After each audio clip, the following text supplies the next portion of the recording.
Puji Tuhan, hari ini kita bersyukur karena kasih Tuhanlah yang mempertemukan kita dengan kebenaran firman Tuhan yang saya percaya hari ini. Bila dengan yakin, bila dengan iman kita menerima firman Allah, hari ini saya percaya kita dapat dipulihkan dan ditolong oleh Tuhan dalam semua pergumulan yang sedang kita alami. Kita akan membuka dalam kitab 1 Raja-Raja pasal yang ke-9 ayat yang ketiga. Firman Tuhan kepadanya, telah kudengar doa dan permohonanmu yang kau sampaikan ke hadapanku. Aku telah menguduskan rumah yang kau dirikan ini untuk membuat namaku tinggal di situ sampai selama-lamanya. Maka mataku dan hatiku akan ada di situ sepanjang masa. Kita tahu bersama-sama bahwa firman Tuhan ini datang kepada Salomo, anak daripada seorang raja yang sangat diberkati dan benar-benar berkenan di hati Tuhan. Itulah Daud. Ketika Daud tutup usia, Salomo lah yang melanjutkan kepemimpinan sebagai raja di Israel sebelum Israel terpecah menjadi dua bagian. Hal yang menarik yang akan kita renungkan di sini adalah soal jawaban. Bagaimana seorang siswa ketika dia harap cemas dalam menanti jawaban apakah dia lulus atau tidak. Begitu dia dinyatakan salah satu nomor yang keluar adalah namanya, betapa berbahagianya dia karena dia mendapatkan jawaban bahwa dia lulus. Seperti itu juga ketika kita mendapatkan panggilan di sebuah perusahaan untuk memakai kita untuk bekerja di sana. Ada sekian ribu orang sama-sama harap-harap cemas menantikan jawaban bahwa nama kita, salah satu nama yang keluar diterima oleh perusahaan itu. Dapat kita bisa bayangkan betapa bahagianya ketika salah satu nama itu adalah nama kita sendiri yang lolos dalam verifikasi dalam sebuah perusahaan, artinya diterima dalam pekerjaan. Seperti itulah yang dialami oleh Salomo. Dia menyampaikan doa ini, dia menyampaikan permohonan ini bukan ketika dia dalam keadaan tertekan, bukan ketika dia mengalami kesulitan yang sangat pelik sehingga membutuhkan jawaban yang dari Tuhan. Tapi Salomo mendapat jawaban ketika Salomo telah selesai.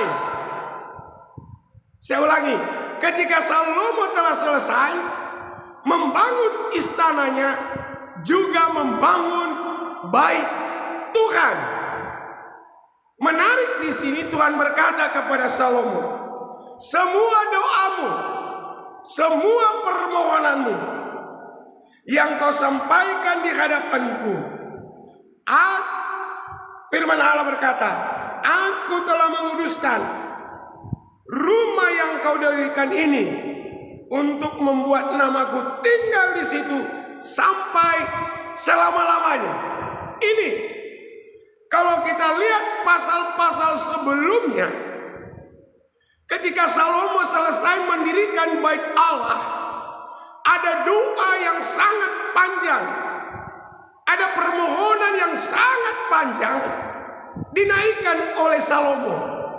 Ketika dia tahu Tuhan telah memimpin dia dalam misi besar, yaitu membangun bait Allah, di mana tempat umat Tuhan itu berkumpul, di mana tempat umat Tuhan itu mendapatkan jawaban, di mana tempat umat Tuhan membawa setiap persembahan mereka kepada Tuhan melalui bait Allah. Dan ketika selesai, Salomo katakan dalam doanya, Tuhan, jadikan aku seperti pribadi Bapakku yang diakui di hadapan-Mu karena keteladanannya, karena keuletannya, karena giginya dalam mempertahankan nama Tuhan itu sendiri. Dia berdoa, Tuhan tolong, apa yang telah Engkau berkati terhadap Bapakku, apa yang Engkau telah janjikan terhadap Bapakku, biar itu tergenapi dalam kehidupanku. Itulah doa-doa yang dinaikkan oleh Salomo.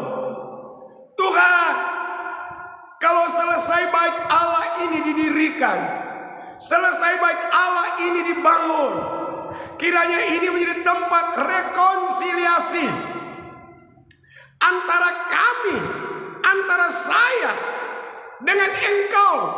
Ketika saya melakukan kesalahan, ketika kami umat-Mu ini melakukan pelanggaran, biarlah di tempat ini kami memperbaiki kembali hubungan kami dengan Engkau. Ketika kami membuat Engkau tidak suka dengan kami, akibat kami berdosa terhadap Engkau. Itulah doa-doa yang dinaikkan oleh Salomo.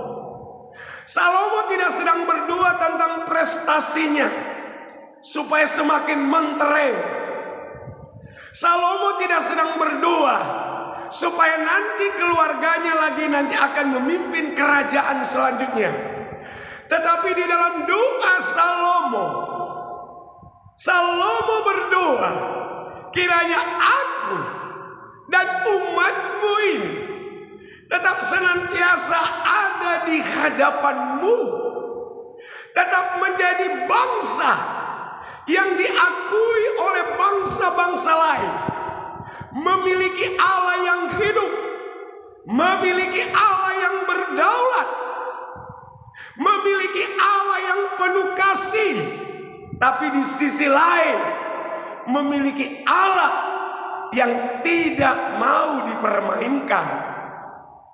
Ketika umat-Mu melakukan pelanggaran, biarlah yang melanggar titah-Mu itulah yang akan mendapatkan hukuman. Dan ketika umat-Mu hidup dalam kebenaran-Mu itu, biarlah mereka mendapatkan perlindungan dan pemeliharaan. Itu yang sedang didoakan oleh Salomo. Salomo tidak sedang berdoa, Tuhan, biar aku tetap nyaman di sini. Tetapi Salomo sedang membangun hubungannya dengan Tuhan. Salomo sedang berdoa kepada Tuhan, bagaimana dia semakin giat, tidak hanya menjalankan roda pemerintahan di Israel, tapi juga hatinya itu tetap melekat kepada Tuhan. Itu sebabnya respon Tuhan datang kepada Salomo. Tuhan katakan, telah ku dengar doa dan permohonanmu yang kau sampaikan ke hadapanku. Perhatikan baik-baik. Aku telah menguduskan rumah yang kau dirikan ini untuk membuat namaku tinggal di situ sampai selama-lamanya. Dengan namaku tinggal di situ, Tuhan memastikan, maka mataku dan hatiku akan ada di situ sepanjang masa. Luar biasa sekali jawaban yang diberikan Tuhan kepada Salomo. Bagaimana Tuhan memastikan Begitu dia selesai mendirikan bait Allah dengan hati yang tertuju kepada Tuhan, dan ketika dia mempersembahkan kepada Tuhan, itu tidak tanggung-tanggung. Alkitab mencatat ada 22.000 ekor lembu sapi ditambah dengan 120.000 ekor kambing domba.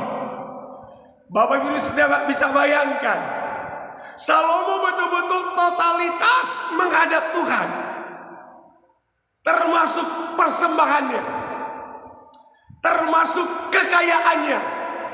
Salomo semakin hari bukan semakin pelit, tetapi Salomo semakin memberi dan memberi. Bagaimana dengan saya? Bagaimana dengan kita? Bagaimana dengan Bapak Ibu Saudara? Apakah semakin kita menjadi orang Kristen yang semakin lama durasinya, apakah kita semakin mencintai Tuhan, semakin mengasihi Tuhan, seperti yang dilakukan oleh Salomo? Salomo tidak meminta hal-hal yang berlebihan, hal-hal yang sifatnya sementara, yang umum diminta orang. Tapi Salomo meminta sebuah permintaan hati, di mana tempat kita berkomunikasi dengan Tuhan itu sendiri. Sekali lagi, selain pikiran kita, selain perasaan saya, selain jiwa saya, ada yang paling penting untuk saya bisa berkomunikasi dengan Tuhan. Apa itu? Hati kita. Berkomunikasilah Tuhan dengan hati. Berkomunikasilah dengan Tuhan dengan hati, dengan segenap hati kita, tanpa menuntut, tanpa bersungut-sungut. Dedikasi di atas rata-rata. Itulah hati yang tertuju kepada Tuhan, mengasihi Tuhan di atas segala-galanya.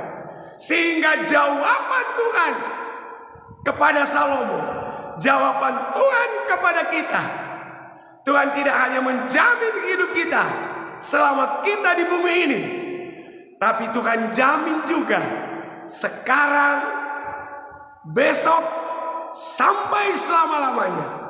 Ketika hati kita tertuju kepada Tuhan, maka janji firman Tuhan ini akan menjadi milik bagian kita. Kita akan menjadi kepunyaan Tuhan sampai Maranatha, sampai Dia menjemput kita semua. Tuhan Yesus memberkati kita. Puji Tuhan.